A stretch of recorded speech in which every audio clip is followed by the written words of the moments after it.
Next one is limitation of joint stock company. अगर joint stock company है तो उसकी क्या लिमिटेशंस रहेंगी। फर्स्ट आता है कॉम्प्लेक्सिटी इन फॉर्मेशन, यानी कि यहाँ पर बनाने में इसको बहुत ज़्यादा मेहनत लगती है, बहुत ज़्यादा लीगल फॉर्मेलिटीज़ हमें पूरी की पूरी करनी पड़ती हैं। साथ के साथ यहाँ पर जो है एफर्ट्स वगैरह चाहिए और एक लीगल रिक्वायरमेंट है हमें हर चीज़ की। यानी कि अगर हम कोई भी कंपनी ओपन कर रहे हैं तो जैसे कि अगर हम सोल प्रोप्राइटरशिप की बात करें तो उस केस में हमें कोई ज़्यादा लीगल फॉर्मेलिटीज़ वगैरह नहीं करनी होती, सिर्फ एक दो केस में करनी होती है। बट अगर हम यहाँ कंपनी की बात करें तो यहाँ पर लीगल फॉर्मेलिटीज़ हमें ज़्यादा करनी होती है, जो कि एक लिमिटेशन है। नेक्स्ट आता है lack of secrecy. The company act required each public company to provide from time to time a lot of information to the office of the registrar of the company. Such information is available to the general public also. यानी कि यहाँ पर हमारी companies जो हैं इनको कहा जाता है कि आप सारी की सारी इंफॉर्मेशन जो है रजिस्ट्रार ऑफिस के अंदर सबमिट कीजिए और फिर वही जो इंफॉर्मेशन है वो पब्लिक को भी अवेलेबल कराई जाती है।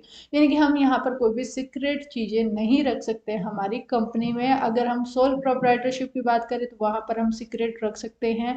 अगर हम पार्टनरशिप की बात करें तो हम पार्टनर्स एक दूसरे को बता सकते हैं, बट वैसे हम सीक्रेट रख सकते हैं, बट इसके अंदर हम ऐसा नहीं कर सकते।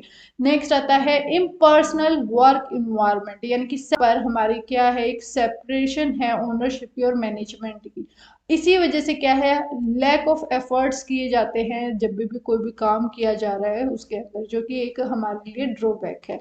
नेक्स्ट आता है न्यूमरस रेगुलेशंस। बहुत सारे रेगुलेशंस हैं जो कि कंपनी को फॉलो करने पड़ते हैं, जो भी लीगल प्रोविजन हमारे कंपनी एक्ट के अंदर लिखे गए हैं वो सभी के सभी कंपनी को पूरे करने होते हैं। A company is burden with numerous restriction in respect of the aspects like auditing, voting, filling of reports या प्रिपरेशन ऑफ डॉक्यूमेंट। इन सब केसेस के अंदर जो कंपनी एक्ट के अंदर लिखा गया है उसको हमें फॉलो करना ही होगा। यानी कि जब वोटिंग दे रहे हैं तो कौन वोट दे सकता है, कितना अधिकार है, या ऑडिटिंग अगर हम करा रहे हैं तो किस तरीके से ऑडिटिंग होगी, और हम कोई रिपोर्ट वगैरह फाइल कर रहे हैं at the end of the year तो वो किस तरीके की होनी चाहिए, डॉक्यूमेंट्स वगैरह हमारी क्या रहेगी। यानी कि यहाँ पर बहुत ज़्यादा रेगुलेशंस हैं। नेक्स्ट आता है डिले इन डिसीजन मेकिंग।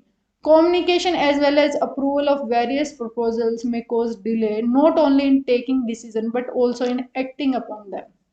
यानी कि यहाँ पर कम्युनिकेट करना ही हमारे लिए पॉसिबल नहीं है, मतलब कि मुश्किल नहीं है, जबकि जो और भी डिसीजन अगर हमने ले लिया है तो उसको जो है एक्ट करना भी बहुत ज़्यादा डिफिकल्ट है और डिले हो जाता है टाइम के हिसाब से। तो next one is conflict in interest. यहाँ पर कन्फ्लिक्ट जो है अराइज हो जाती है हमारे स्टेक होल्डर्स के बीच में, यानी कि जिन्होंने पैसा इसके अंदर लगाया है।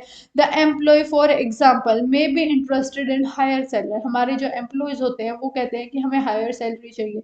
जो कस्टमर होता है वो कहता है हमें हाई क्वालिटी का प्रोडक्ट चाहिए बट लो प्राइस पर चाहिए।